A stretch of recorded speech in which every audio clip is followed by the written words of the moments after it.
స్వామివారు గజవాహనంపై ఇరు దేవేరులు పల్లకీలో ఇక్కడ మనకి సాక్షాత్కరిస్తూ ఉన్నారు.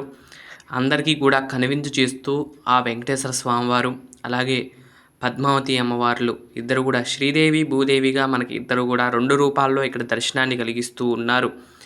ఈ విధంగా పల్లకీ ఉత్సవంలో అమ్మవార్లు స్వామి ఇక్కడ మనకి దర్శనాన్ని కలిగిస్తూ కనువిందు చేస్తున్నారు. పద్మావతి పరిణయోత్సవాల్లో మొదటి రోజు అనగా నిన్న సాయంత్రం ముందుగా అమ్మవార్లు ఇద్దరు కూడా విశేషమైన పల్లకీలో వేంచేపు చేసుకుని అలాగే స్వామివారు గజ వాహనారూఢుడై స్వామివారు దర్శనం ఇవ్వగా ఇద్దరు కూడా అలా బయలుదేరి మనం ప్రత్యేకంగా ఏర్పాటు చేసుకున్న వేదిక మీదకు వస్తారు.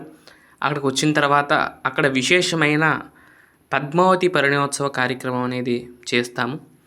అయితే ఈ యొక్క గజవాహనం మొదటి రోజు గజవాహనం మీద ఎందుకు రావాలి స్వామి అంటే, ముందుగా స్వామివారు ఏ దానివల్ల ఇద్దరు కలిశారు, పద్మావతి అమ్మవారు శ్రీనివాసుడు కలిశారు అంటే కనుక అప్పుడు చెలికత్తెలతో అమ్మవారు ఆడుకుంటున్న సమయంలో మొదట ఏనుగు ఈయన అమ్మవారు వెనకాల పడుతుంది. అలాగే పడినప్పుడు ఈయన వచ్చి దాన్ని అదుపు చేస్తారు కాబట్టి ఆ సమయంలో ఆ ఘట్టానికి గుర్తుగా గజాన్నే గుర్తుగా చేస్తూ ఈ యొక్క గజవాహన సేవ అనేది స్వామివారికి మొదటి రోజు గజవాహన ఆరూఢుడై వస్తారు. రెండవ రోజు అశ్వవాహనారూఢుడై వస్తారు. మూడవ రోజు గరుడ వాహనంపై సాక్షాత్తు నారాయణుడి రూపంలోనే వస్తారు. అయితే ఈ 3 రోజుల ఉత్సవాల్లో మరి ముఖ్యంగా చేసుకునేది మధ్యలో రోజు చేసే ఉత్సవాన్నే ప్రత్యేకంగా చెప్తారు. ఎందుకు అంటే మనం చేసే ఈ యొక్క కార్యక్రమం ఈ పద్మావతి పరిణయోత్సవాలు ఎలా నిర్వర్తిస్తారు అంటే కనుక ముందు రోజు తర్వాత రోజు మధ్యలో రోజును కళ్యాణ మహోత్సవం జరిగిన రోజు ఈ మధ్యలో జరిగింది.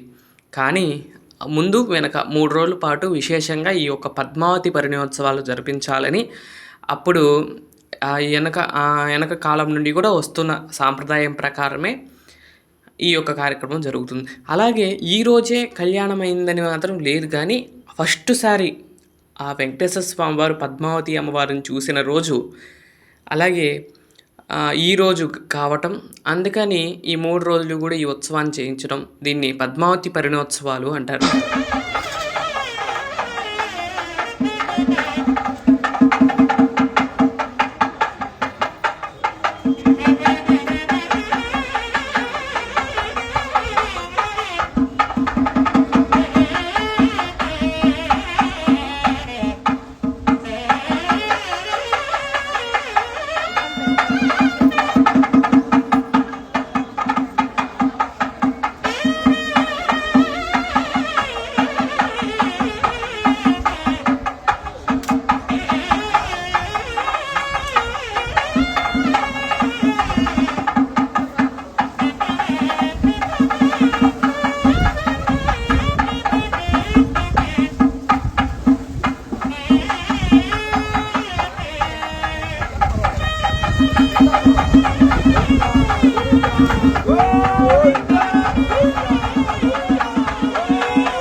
వీడియో కావాలండి.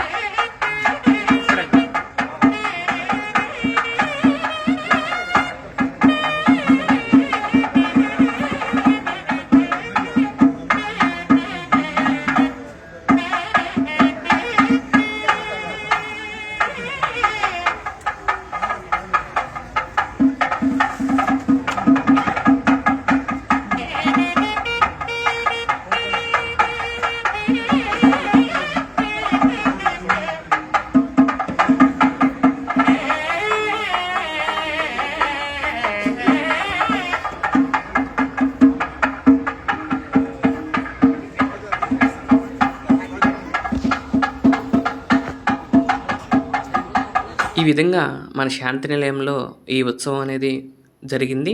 అమ్మవార్లిద్దరూ కూడా పల్లకీలో, స్వామివారు గజవాహనారూఢుడై మనందరికీ కూడా ఇక్కడ అనుగ్రహాన్ని కలిగిస్తూ ఉన్నారు. చూసి స్వామి అమ్మవార్ల యొక్క ఆశీస్సులు మీరందరూ కూడా ఎల్లవెప్పుడు పొందాలని కోరుకుంటూ, ఇక్కడ నుండి కూడా తిరుమల క్షేత్రంలో జరిగిన కొన్ని ఫొటోస్ అయితే ఇక్కడ యాడ్ చేస్తాను. స్వామివారు అక్కడ తిరుమల క్షేత్రంలో ఎలా అయితే గజవాహనం మీద వచ్చారో ఆ ఫోటోలు ఇక్కడ యాడ్ చేస్తాను చూడండి. అలాగే అక్కడ జరిగిన ఉత్సవాన్ని కూడా కొన్ని ఫొటోస్ ఉన్నాయి. ఆ 4 ఫొటోస్ కూడా వీక్షించి ఆ స్వామి అమ్మవార్ల యొక్క కృపకు పాత్రలు కాగలరని కోరుకుంటూ, ఈ యొక్క పద్మావతి పరిణయోత్సవాల్లో ఈ కొన్ని ఫొటోస్ అండి ఇవి.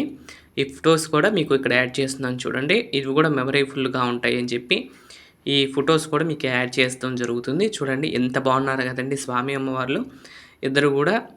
ఈ విధంగా పల్లకి ఉత్సవంలో మనకి దర్శనాన్ని కలిగిస్తూ మనందరికీ కూడా అనుగ్రహాన్ని కలిగిస్తున్నాడు స్వామివారు. ఇక్కడ నుండి వస్తుంది చూడండి ఈ ఫోటో చూడండి. ఇది గజవాహనం మీద అక్కడ స్వామివారు వచ్చేటప్పుడు. అలాగే ఆ పక్కన ఇంకో ఫోటో వస్తుంది చూడండి. ఈ ఫోటో వచ్చేసరికి ఆ స్వామివారికి అమ్మవార్లకి అంతా సేవ అయిపోయినాక ముగ్గురు కలిసి ఇక్కడ మనకు దర్శనాన్ని ఇస్తున్నారు. ఆ తర్వాత ఊంజల్ సేవలో కూడా దర్శనం ఇచ్చారంటే. ఇదండి ఈరోజు వీడియో. మరొక మంచి వీడియోతో రేపటి వీడియోలో కలుస్తాను. అంతవరకు సెలవు, నమస్కారం.